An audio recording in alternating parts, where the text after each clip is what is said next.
actually all of us, more than speaking for counties, speak for county taxpayers. Because what we're really talking about is ultimately who bears the burden of providing the essential programs throughout the state of New York. And over the course of the last year, yes, we all suffered under the economic conditions. Yes, our sales tax went down, revenues for the state went down. But we don't have the ability to control the way the state does of shifting it down to us. In addition, from the time from the New York State last budget until this new one,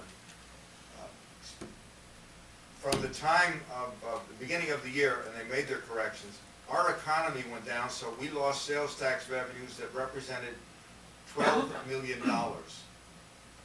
On top of that, the state forced reimbursements down on us, reimbursements that cut fees to our jail, changed nursing home rates. All of those cost another $8 million. So we in Albany County were essentially staring at $20 million difference on a real property tax levy of $68 million. How do you do that on taxpayers?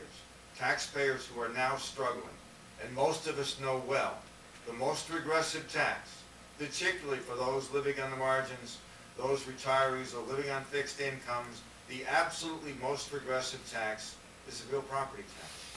We cannot continue to pass that kind of a burden onto our real property taxpayers.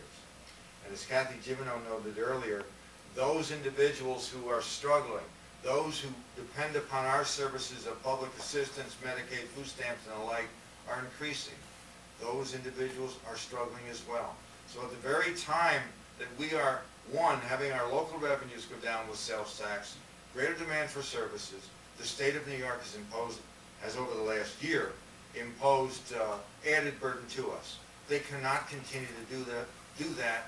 Our message to the legislature, to the state, is you've got to get the mandates off our back. Thank you. You know, some of us ask ourselves and question, when is a crisis not a crisis? Perhaps an answer to that question is when it reoccurs continually. The state budget deficit has been a reoccurring crisis or a problem year in and year out, and today county leaders from across the state call on the state to permanently eliminate the deficit, permanently eliminate the spending gap and control spending in line with available revenues. Let's go over the numbers once again. The current state budget deficit, $2.1 billion. Next year's state fiscal year deficit, twice that, $4.6 billion.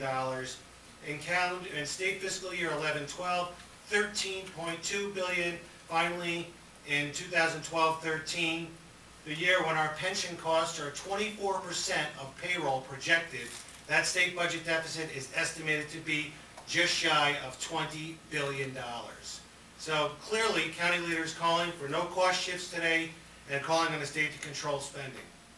At this point in time, I'd like to turn it back to any questions in the room here before we go to the operator for calls that are with us by telephone. Just that you talked about cutting spending, can you talk about more specifically what spending, and have you heard any ideas from the governor or legislature about what they're supposedly going to decide on by next week?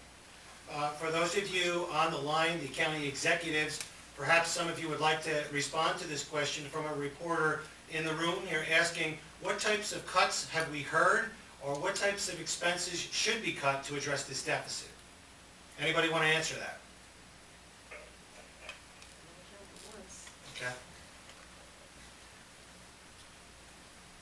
We haven't heard specific cuts for this year nor next year, but what we are hearing is everything is on the table, including up to the cap that was, a partial cap, I should say, that was enacted on Medicaid a few years back, that has lowered the increase to counties each year to a 3% increase rather than what had been sometimes 10 and 12% annual increases in Medicaid.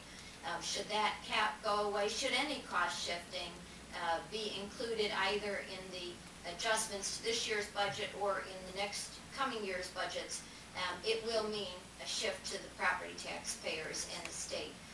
In terms of what programs should the state cut, I really think that that's up to the governor and the legislature. That's something that we grapple with every day at our level of government.